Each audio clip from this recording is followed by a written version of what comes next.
இறைவனுடைய பேர் அருளையும் பெரும் கருணையையும் பெற்றுத்தரக்கூடிய அற்புதமான கந்தர் அனுபூதியினுடைய 20வது பாடலையும் அதனுடைய பொருளையும் இன்றைய தினம் நாம் முருகப்பெருமானுடைய அருளோடும் அருணகிரிநாத சுவாமிகளினுடைய ஆசிகளோடும் உணர்ந்து கொள்ளலாம். அரிதாகிய மெய்ப்பொருளுக்கு அடியேன் உரித்தா உபதேசம் உணர்த்தியவா விரித்தாரண விக்கிரமவேல் இமையோர் புரித்தாரகனாகப் புரந்தரனே.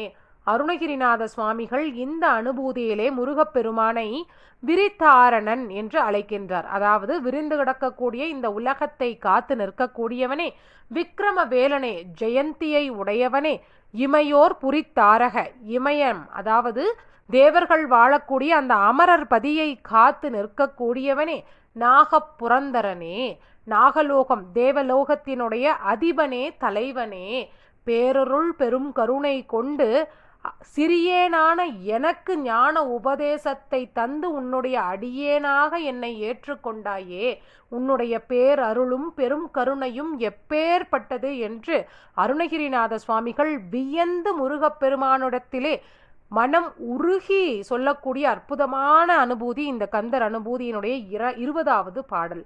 மிக மிக அற்புதமான இந்த அனுபூதியை நாம் தினம்தோறும் பாராயணம் செய்யும் போது நிச்சயமாக இறைவனுடைய பேர் அருளும் பெரும் கருணையும் நமக்கும் கிடைக்கும். இறைவனுடைய அந்த ஞான உபதேசத்தை நமக்கும் இறைவன் வழங்கியே தீருவார். இது குறிப்பாக இந்த அனுபூதியில் நாம் உணர்ந்து கொள்ள வேண்டிய விஷயம் என்னவென்றால், ஒரு சில நேரங்களிலே நாம் பூஜை செய்யும் போது நம்முடைய மனதிலும் இந்த எண்ணம் அப்படின்றது தோன்றும். நாம் என்ன செஞ்சிட்டோம் இறைவன் நமக்கு செய்கிறதுக்கு, நமக்கெல்லாம் அந்த தகுதி இருக்கா இறைவன் கிட்ட கேட்கறதுக்கு அப்படின்ற மாதிரி பலவிதமான கோணங்களில் நம்முடைய எண்ணங்கள் அப்படின்றது அலைபாய்ந்து கொண்டே இருக்கும். அப்படியெல்லாம் கிடையாது. எப்பேற்பட்ட சிறியேனாக இருந்தாலும் கூட முருகப்பெருமான் நினைத்தால் அவனுடைய அருளை நமக்கு வழங்கி நம்மையும் ஆட்கொண்டு அவனுடைய அடியானாக நம்மை மாற்றிக்கொள்வார். அப்பேற்பட்ட ஒரு பெரும் கருத்தை உணர்த்தக்கூடிய அற்புதமான இந்த கந்தர் அனுபூதியை நாம் தினம்தோறும் பாராயணம் செய்வோம்.